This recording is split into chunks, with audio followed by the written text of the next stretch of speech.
मेरे अति प्रिय भाइयों और बहनों, आज एक बार फिर मैं आपका भाई प्रभु यीशु का सेवक पास्टर विनो जॉनसन आपका इस होप इन फेथ वचन और प्रार्थना की सेवा में स्वागत करता हूं। और मैं धन्यवाद देता हूं कि मुझे प्रभु यीशु ने एक अवसर और दिया है कि इस पवित्र शास्त्र बाइबल से जो जीवन देती है, जो हमें सत्य का मार्ग सिखाती है, वो मार्ग जो यीशु मसीह है, वो मार्ग जिसने हमें वो सब कुछ स्वर्ग का रास्ता दिखाया है। यीशु ने कहा मार्ग सत्य और जीवन मैं हूँ। हमें सत्य पे टिके रहना है। बेशक से लोग आपको कुछ भी कहें, कुछ परवाह मत करना। बस जिस मार्ग को आपने लिया है, जिस यीशु का आज अपने हाथ थामा है, उसको पकड़ के आगे बढ़ते जाइए। प्रिय भाई बहनों, आज का ये जो वचन है, इस वर्तमान समय के लिए जो इस संसार में हो रहा है, परिवारों में हो रहा है, कलीसिया में हो रहा है, पति और पत्नी के बीच में हो रहा है, माता पिता और बच्चों के बीच में हो रहा है, उसी से संबंधित वचन है। इसको पूरा सुनिएगा और अगर आपको इससे आशीष मिलती है तो उन परिवारों में, कलीसिया में इस वचन को भेजिएगा। प्रिय भाई बहनों, उसको शेयर कीजिएगा और मेरे साथ इस सेवा में सहभागी हो जाइए। आइए, ये वचन आज हमें क्या सिखाता है, क्या कहना चाहता है, आइए हम आज के वचन को सुनने से पहले परमेश्वर के वचन को आशीष पाने के लिए, समझने और समझाने के लिए प्रार्थना करें। प्रभु यीशु, हम आपके पास आए हैं। आज एक बार आपने मुझे फिर मौका दिया है कि प्रभु इस वचन को जो जीवन देता है, सच में वर्तमान में पूरे समाज की, पूरे दुनिया की, कलीसियाओं की, परिवारों की, प्रभु यीशु बहुत बुरा हाल है। ऐसे में प्रभु यीशु, आज जब आपने मुझे वचन दिया है तो मैं बड़े डर के साथ, भय के साथ, प्रभु यीशु पवित्र आत्मा की अगुवाई में जब ये वचन मैं लोगों तक भेज रहा हूँ तो हों दे लोग आशीष पाएं। और जब उनको आशीष मिलती है तो इस वचन को लोगों को शेयर करें, बांटें, ताकि तेरी महिमा हो। क्योंकि हमें तेरा राज्य, जिसके लिए हम प्रार्थना करते हैं, जैसी इच्छा तेरी स्वर्ग में पूरी होती है, तेरा राज हमारे जीवन में, हमारे परिवारों में, हमारे कलीसिया में आए। पवित्र आत्मा हमारी सहायता करना, यीशु के नाम से आमीन। इससे पहले कि प्रभु यीशु का हम वचन सुने, मैं बाइबल से एक वचन पढ़ना चाहता हूं और बीच में जो भी अगर वचन बोला जाता है, आप उनको अपनी बाइबल निकाल करके पढ़िए। आज का वचन मैंने जो लिया है प्रकाशित वाक्य से, उसका 12 अध्याय, उसके 10वें वचन से लिया है। प्रिय भाई बहनों, जहाँ इस प्रकार से लिखा है, फिर मैंने स्वर्ग से ये बड़ा शब्द आते हुए सुना, अब हमारे परमेश्वर का उद्धार और सामर्थ और राज्य और उसके मसीह का अधिकार प्रकट हुआ है। पहला पार्ट, किसका राज्य? हमारे परमेश्वर का उद्धार, सामर्थ, ये सब प्रकट हुआ है। जब प्रभु यीशु मसीह का काम होता है तो आप जानते हैं क्या होता है? वो दुष्ट भी अपना काम करता है। हमारा यीशु मसीह ऑलमाइटी है, तो इस दुनिया में अंधकार की शक्तियों का माइटी भी है, जो आज बहुत भयंकर रूप से काम कर रहा है। प्रिय भाई बहनों, तो आगे लिखा है, यहाँ पे हम पढ़ते हैं, उसके क्योंकि हमारे भाइयों पर दोष लगाने वाला, जो रात दिन हमारे परमेश्वर के सामने उन पर दोष लगाया करता है, गिरा दिया गया। प्रिय भाई बहनों, मैं आपको बताना चाहता हूं कि इस समय उस दुष्ट का कार्य बहुत बढ़ रहा है। आप प्रकाशित वाक्य 12 अध्याय जरूर पढ़िएगा और जहां पे आपको ये सारी बातें मिलेगी। अब किस प्रकार से प्रभु यीशु मसीह पर दोष लगाया और प्रभु यीशु मसीह के साथ जो कुछ किया, तो प्रभु यीशु ने क्या कहा था? हे पिता, इन्हें क्षमा कर। यही हमारे जीवन की एक मुख्य कुंजी है।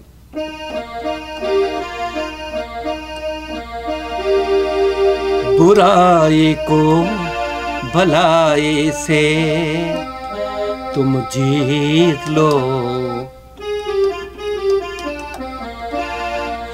ठोकर का कारण तुम कभी ना बनो, बुराई को भलाई से तुम जीत लो, ठोकर का कारण तुम कभी ना बनो। हे पिता इन्हें तो क्षमा कर, क्योंकि ये नहीं जानते, ना खुद चलते हैं तेरे राहों पर, ना दूसरों को चलने देते हैं। जब टूट जाए दिल तेरा अपनों से, वीरानों में जब टूट जाए दिल तेरा अपनों से, वीरानों में अपने यीशु का नाम लो, अपने यीशु का नाम लो, बुराई को भलाई से तुम जीत लो, ठोकर का कारण तुम कभी ना बनो। कितना सुंदर है। प्रभु यीशु पर दोष लगाए गए, मुंह बंद रखा, न जाने प्रभु यीशु मसीह को क्या क्या कहा गया, लेकिन आखिरी में उसने क्या कहा, पिता तू इन्हें क्षमा कर। प्रिय भाई बहनों, जैसा हमने वचन पढ़ा था प्रकाशित वाक्य उसका 12:10 यहाँ लिखा है, क्योंकि हमारे भाइयों पर, बहनों पर, पति पर, पत्नी पर, बच्चों पर दोष लगाने वाला जो रात दिन हमारे परमेश्वर के सामने उस पर दोष लगाया करता था। प्रिय भाई बहनों, आप कहेंगे परमेश्वर के सामने किसे दोष लगाया जा रहा है, तो इसको आप समझना पड़ेगा। आप जानते हैं जब यूसुफ पर दोष लगाया गया, यूसुफ को उस शैतान ने गिराने की कोशिश की, तो यूसुफ ने कहा था कि परमेश्वर वहां है, मैं ये काम नहीं करूंगा। और प्रिय भाई, आप जितना आप पवित्रता में, आत्मा में प्रभु यीशु के कार्यों पे बढ़ेंगे, तो आप पर उतने ही दोष लगाए जाएंगे, आपके अपने लोग। क्योंकि प्रभु यीशु ने क्या कहा, मनुष्य के बैरी उसके घर के लोग होंगे, उसके परिवार के लोग होंगे, उसके अपने लोग होंगे जो उस पर दोष होंगे, उसके मित्र होंगे जिनको उन्होंने आपने प्यार किया, वही आप पर दोष लगाएंगे। यहूदा है ना, यहूदा को यीशु प्यार करता था, प्रभु यीशु ने उसको ट्रेजरर बनाया था, लेकिन वही प्रभु यीशु का बेचने वाला बन गया। यूसुफ को बेचने वाले कौन थे, यूसुफ को सूखे कुएं में डालने वाले कौन थे, उसके अपने भाई। प्रिय भाई बहनों, परमेश्वर का वचन कहता है, प्रभु यीशु किसी पर तुम विश्वास मत करना। आज इसी वचन को जब मैं आपके साथ लेके आया हूं, तो प्रिय भाई बहनों, वो दोष लगाने वाला कौन है, सवाल ये उठता है। यहाँ पे लिखा है, वो दुष्ट अंधकार की शक्तियों का काम करने वाला, वो दुष्ट जो है दिन रात आप पर और हम पर दोष लगाएगा, और दोष लगाने वाला और कोई नहीं। वो दुष्ट इंसान की कमजोरी को देखेगा, उसको इस्तेमाल करेगा और उसको अपना हथियार बना लेगा। बाइबल पढ़ने वाले, विश्वास करने वाले, उनके जीवन में आकर उन पर दोष लगाने वाली आत्मा डाल देता है। जो कुछ मैंने लिखा है, आज प्रभु यीशु ने जो कुछ दिया, मैं वही आपके साथ पढ़ना चाहता हूं। प्रिय भाई बहन, यह लिखा है, दोष लगाने वाला कौन है, जो लोग बिना सोचे समझे दोष लगाते हैं। उनमें रेवलेशन 12:10 का वो जो दुष्ट दोष लगाने वाला वो काम करता है। यह लिखा है कि दोष लगाने वाला ऐसा कार्य करता है और क्या कहता है कि तुमने ये किया है। और सुनो, आपको बताऊं, जिस मित्र पर, अपने दोस्त पर, मित्र पर, या जिन पर आप बहुत अच्छा विश्वास करते थे ना, वही आप पर दोष लगाएंगे, क्योंकि आप गुड फेथ में सब कुछ उनको बता देते हैं, अपनी कमी भी बता देते हैं। मैं जब बिली ग्राहम सेवक का संदेश सुन रहा था, तो उसने कहा जो आपकी पर्सनल बात है वो अपने तक सीमित रखिए, किसी को मत बताइए। और बाइबल तो यहां तक कहती है तो अपनी पत्नी पर भरोसा मत करना, उसको भी मत बताना। मेरे प्रिय भाई बहनों, बाइबल में जो कुछ लिखा है वो 100% सच लिखा है।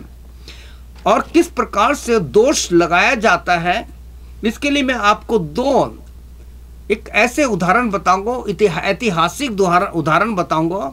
आपने मार्टिन लूथर का नाम सुना है, जो प्रोटेस्टेंटवाद का शुरू करने वाला हुआ। किस प्रकार से उसने पोप और उनकी सारी बातों का, जो गलत बातें थी, उनका उसने सामना किया। जब मार्टिन लूथर प्रभु यीशु के पास आ गया और उसका काम बढ़ रहा था, तो मार्टिन लूथर ने अपनी किताब में इस बात को लिखा है कि उसने बताया कि मैंने विजन देखा और विजन में वो दुष्ट मेरे सामने आया और एक बड़ी सी किताब मेरे पास लेके आया, बहुत मोटी सारी किताब, जैसे समझ लो ये बाइबल, एक बड़ी किताब लेके आया और कहता है मार्टिन देख, इसमें देख तेरे पाप लिखे हुए हैं, देख पहले पेज से लेके तो तेरे कितने पाप लिखे हैं। मार्टिन ने अच्छा, तो मार्टिन लूथर ने कहा कि इसमें क्या मेरे पाप लिखे हुए? उसने कहा हाँ, देखिए कैसे दोष लगाता है। लेकिन अगर आपने बाइबल पढ़ी है, बाइबल का अध्ययन किया है, तो आप इस बात को समझ जाएंगे कि आप किस प्रकार से प्रभु यीशु के लहू के द्वारा बचाए गए हैं। मार्टिन लूथर ने कहा तूने किताब खोल के देखी, लेकिन इसके अंत में देख क्या लिखा है, it is sealed by the Holy Spirit, it is sealed by the blood of Jesus Christ. प्रभु यीशु ने मेरे सारे पापों को बंद कर दिया है। एक और विश्वासी की मैंने कहानी सुनी, गवाही सुनी। प्रभु यीशु का सेवक एक दिन शैतान से उसका आमना सामना हुआ और शैतान ने कहा कि तेरे जितने भी पाप हैं उसको बताता हूं, तूने ये पाप किए, तूने ये पाप किए, तूने ये पाप किए। उसको उसके सारे पाप गिना रहा था। आप जानते हैं, कह रहे अभी तो और पाप हैं, उनकी लिस्ट देख, आप देख। उसने कहा हाँ इतने हैं, परंतु उसने कहा तुझे पता है प्रभु यीशु ने अपने खून के द्वारा, अपने लहू के द्वारा मुझे धो करके शुद्ध कर दिया है, मुझे प्रभु की आत्मा ने बचा लिया है, उसकी सामर्थ्य से मैं बचाया गया हूं। तो प्रिय भाई बहनों, यह हम देखते हैं किस प्रकार से उन सेवकों के द्वारा इस बात को बताया गया कि प्रभु यीशु मसीह ने उन सेवकों को अपने लहू की एक गवाही दी। आपको अपनी गवाही देनी है। जब शैतान आपके सामने आकर कहता है कि तुमने ये पाप किया है, तुमने ये किया है, उसने कहा मैं धन्यवाद देता हूँ, किया था, लेकिन प्रभु यीशु ने मैं अपने लहू से मुझे धो करके शुद्ध किया है। प्रिय भाई बहनों, हम लोग कई बार इस चीज को समझ नहीं पाते कि किस प्रकार से जो दोष लगाता है उसको हमें बताना है I am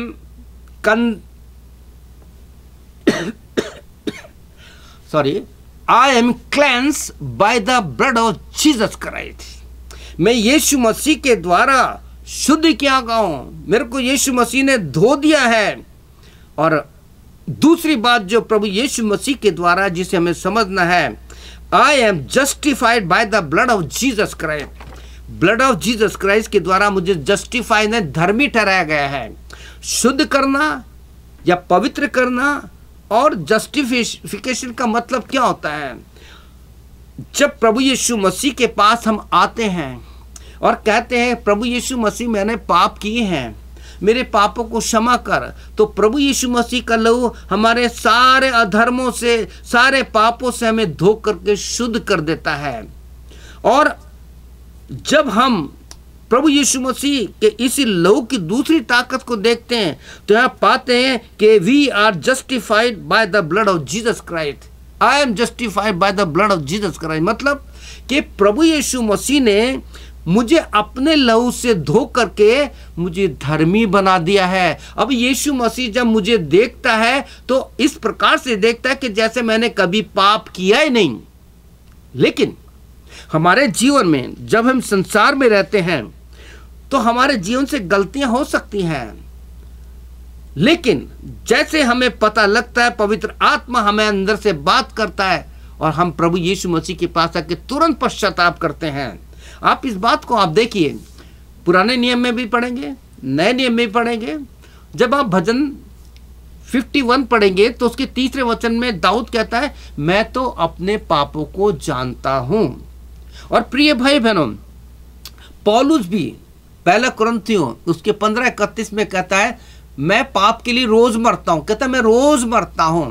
और वो यहाँ तक कहता है कि मैं आत्मा से देह की क्रिया को मारता हूं।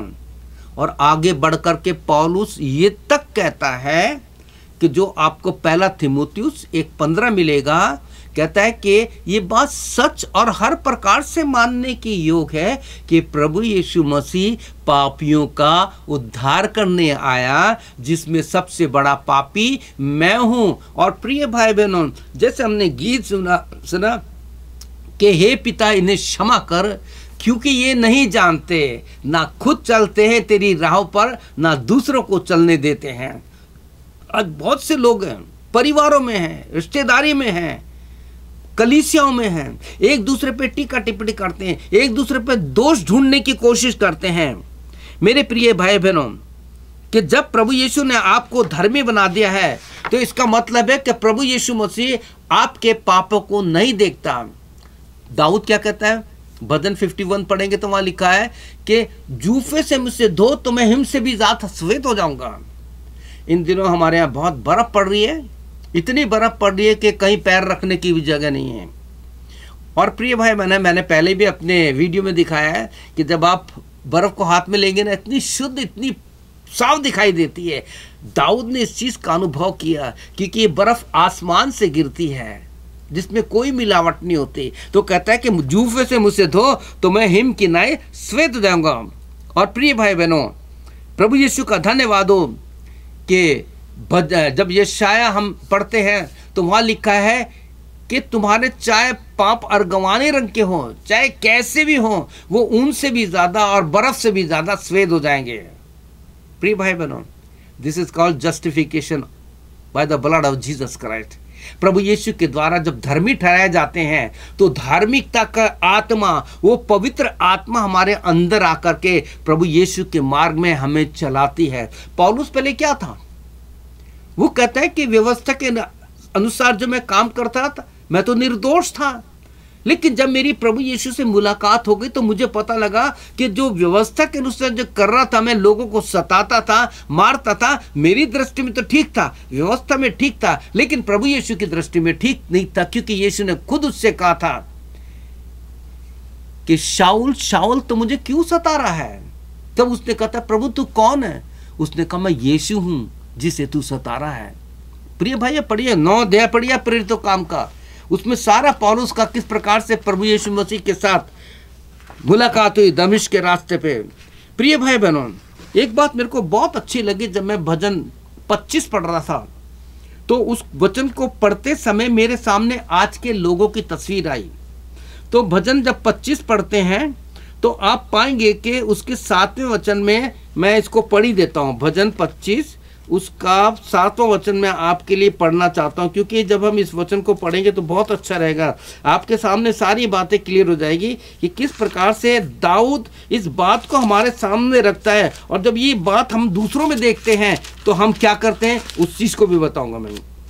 यहाँ पढ़ते हैं, यहाँ पे दाऊद कहता है भजन 25:7 में, हे यहोवा, अपनी बाइबल में निशान लगा लेना, मेरे जवान बेटों और बेटियों और शादीशुदा जितने भी हैं उन लोगों को भी कहता हूं, अपनी बाइबल में निशान लगा लेना। यहाँ पे किस प्रकार से परमेश्वर के वचन में दाऊद लिखता है, कहता है, हे यहोवा परमेश्वर, अपनी भलाई के कारण मेरी जवानी के पापों और मेरे अपराधों को याद मत करना, स्मरण ना कर, अपने करुणा ही के अनुसार तू मुझे स्मरण रख।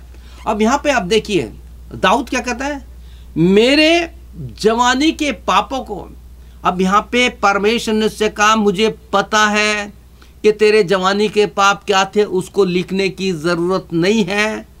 जब तूने पश्चाताप कर लिया, साम 51 में, भजन 51 में, जब तूने पश्चाताप कर लिया, अब उन पापों को याद करने की जरूरत नहीं है, क्योंकि मैंने तेरे सारे पापों को, तूने कहा था जूफे से मुझे धो तो हिम से भी ज्यादा सफेद हो जाऊंगा।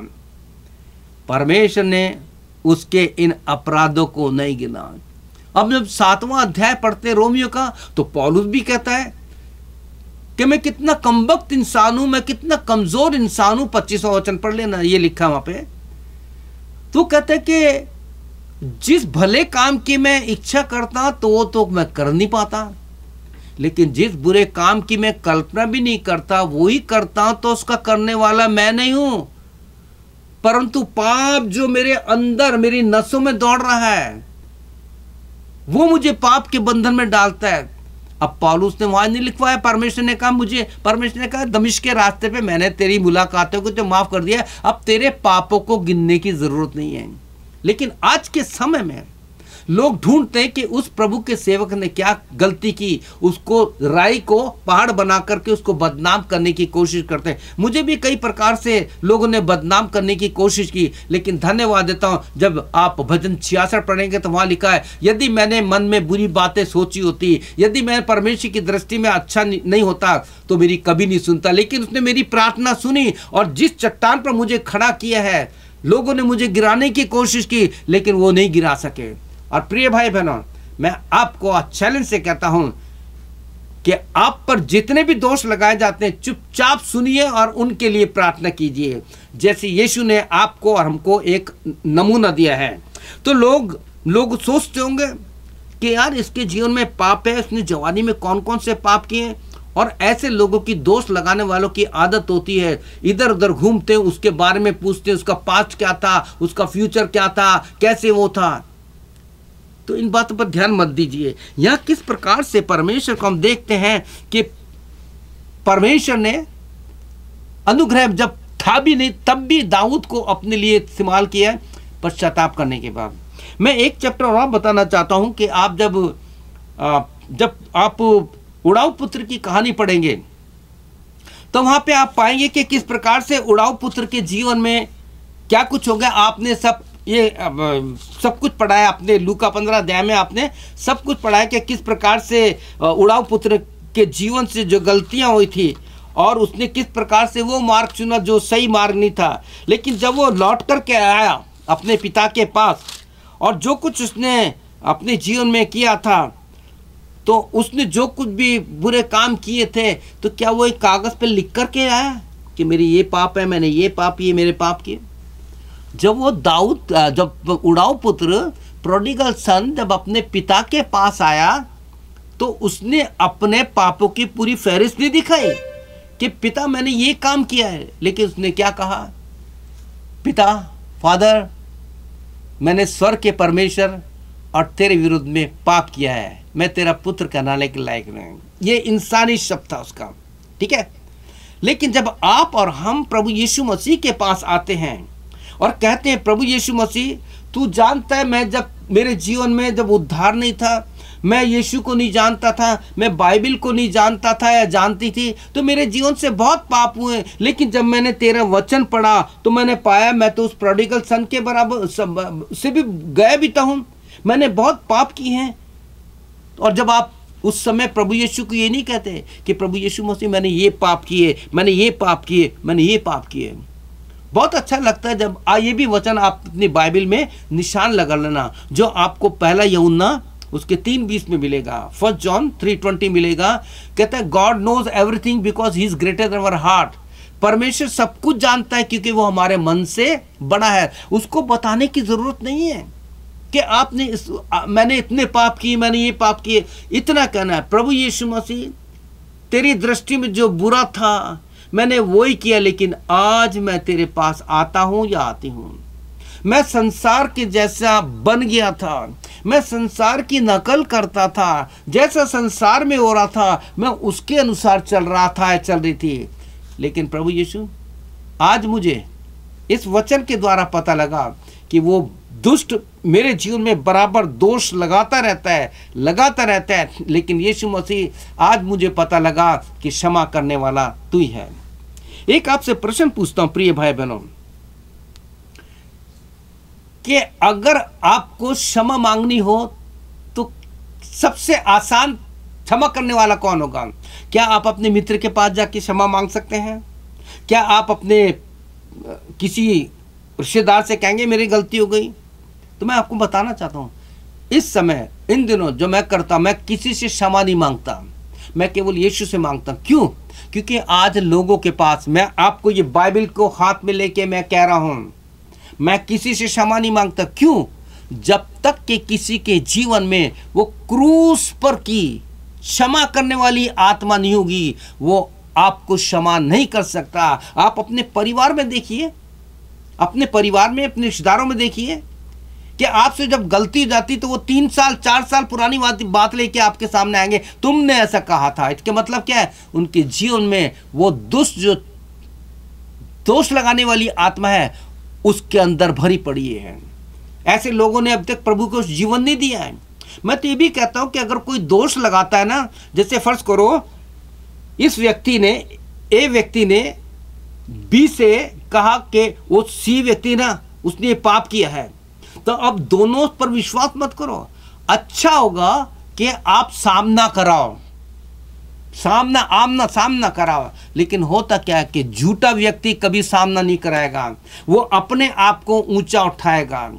आपको अगर समय मिले तो लेवी व्यवस्था 19 अध्याय पढ़ना, वहां पे आपको एक वचन मिलेगा कि लुतरा बन के अपने लोगों के बीच में मत ढूंढ, लोगों के बीच में जाकर तू बुराई मत कर, लोगों को इस बात की लिए प्रेरणा मत दे कि किस प्रकार से हमें लोगों को बदनामी करना है। मैं ढूंढ रहा हूँ वचन 19 अध्याय, उसके यहाँ पे लिखा है कि किस प्रकार से, ये मेरी नई पुस्तक बाइबल है जिस पर मैंने कोई निशान नहीं लगाया है।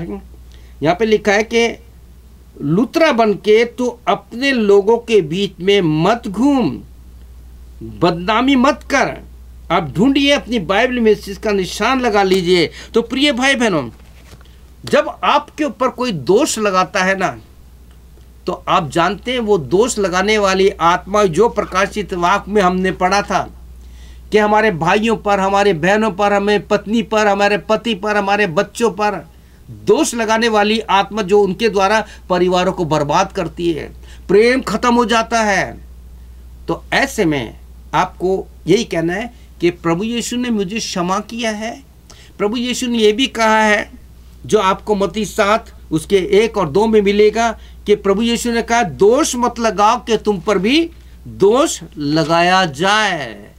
डू नॉट बी जज दैट यू जज, कि तुम्हें न्याय किया जाए। मेरे अति प्रिय भाई बहनों, हमें इस चीज़ से सावधान रहना है कि हमें किसी पर दोष नहीं लगाने का। एक वचन और बताता हूं जो आपको रोमियो 2:1-2 में मिलेगा। बहुत सुंदर लिखा है कि हे दोष लगाने वाले, तू कोई क्यों ना हो, तू निरुत्तर है, क्योंकि जिस बात में तू दोष लगा रहा है वही काम तू कर रहा है, कर चुका है। वो जो आदि से झूठ का रचने वाला है, वो झूठ बोलने वाला है, हत्यारा है। प्रिय भाई बहनों, ये जो वचन आज आपके साथ मैंने बड़े बोझ के साथ बांटा है, क्योंकि ये जो झूठ यानी बदनाम करने वाली आदमी है, दोष लगाने वाली आत्मा है, आज कलीसिया में बहुत भर चुकी है, परिवारों में हो चुकी है। तो प्रिय भाई बहनों, आपसे प्रार्थना विनती है कि यीशु सब कुछ जानता है। इन सारी बातों को अपने जीवन में लीजिए, और जो कोई आप पर दोष लगाता है, आप उनसे कहिए कि I am justified by the blood of Jesus Christ. प्रभु यीशु ने मुझे धर्मी ठहराया है, और प्रभु यीशु ने अपने खून के द्वारा मुझे धो करके शुद्ध और पवित्र कर दिया है। और प्रभु यीशु मसीह ने भी कहा है कि जब तू कमजोर होगा तो मेरी सामर्थ तुझ में काम करेगी। पौलुस कहता है ना, मेरे जीवन में जो कमजोरी थी, physically, mentally, spiritually, whatever the weakness I have, when I prayed, my Lord Jesus said, Paul, do not worry, my grace is sufficient for you. मेरा अनुग्रह तेरे लिए बहुत है। तो प्रिय भाई बहनों, हालांकि इस पे मैं और भी आगे ज़्यादा बोल सकता हूँ, लेकिन मैं इतना ही चाहता हूँ कि प्रभु यीशु मसीह के वचन में प्रकाशित वाक्य आपको ये बात कहना चाहता है कि जो भाइयों पर दोष लगाता है, उससे सावधान रहिए। दोष लगाने वाला आदमी या स्त्री या जवान या कोई भी हो गए, जो दोष लगाता है वो इसलिए दोष लगा रहा है क्योंकि उनका पिता अंधकार का हाकिम शैतान, उसकी आत्मा उसमें काम कर रही है।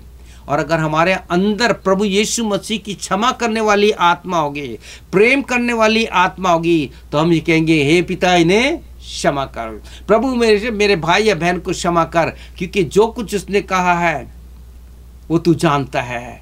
तो प्रिय भाई बहनों, आइए हम प्रार्थना करते हैं और आज इस वचन के द्वारा हम प्रभु यीशु से सामर्थ मांगते हैं और यीशु से कहते हैं कि प्रभु यीशु, I want to be justified by your blood. मैं तेरे खून के द्वारा धर्मी बनना चाहता हूँ, तेरा पुत्र और तेरी पुत्री बनना चाहता हूँ। तो क्या आप मेरे पीछे छोटी सी प्रार्थना करेंगे?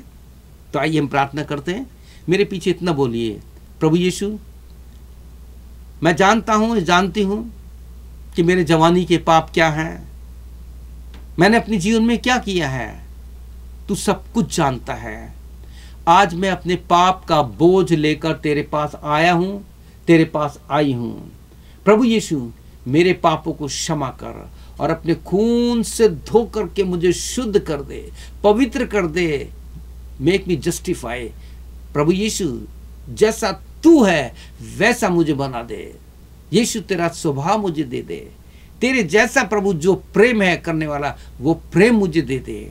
प्रभु यीशु, रोमियो 5:5 के अनुसार तेरा वो प्रेम मेरे अंदर पवित्र आत्मा के द्वारा डाल दे। धन्यवाद यीशु, तूने मेरे पापों को क्षमा किया। धन्यवाद यीशु मसीह कि तूने मुझे अपना पुत्र और पुत्री बना लिया। आज से मैं तेरे वचन को पढ़ूंगा या पढ़ूंगी, चाहे कोई कितना मुझ पर दोष लगाए, मैं बस उसके लिए प्रार्थना करूंगा या करूंगी और उनको क्षमा करूंगा या करूंगी। प्रभु यीशु के नाम से प्रार्थना करता हूं या करती हूं, आमीन। अगर आपने इस प्रकार से प्रार्थना की है तो निश्चय जानिए प्रिय भाई बहनों, आप भी ढूंढिए कि कौन कौन दोष लगाने वाला है और उन्हें क्षमा कीजिए, क्योंकि दोष लगाने का काम उस दुष्ट का है। प्रभु यीशु आपको बहुत आशीष दे। प्रभु यीशु की शांति आपके साथ रहे, आपकी कलीसिया में, आपके परिवार में, पति पत्नी में, बच्चों में। प्रभु यीशु आपको बहुत आशीष दे, बहुत आशीष दे। आमीन और फिर आमीन। May God bless you.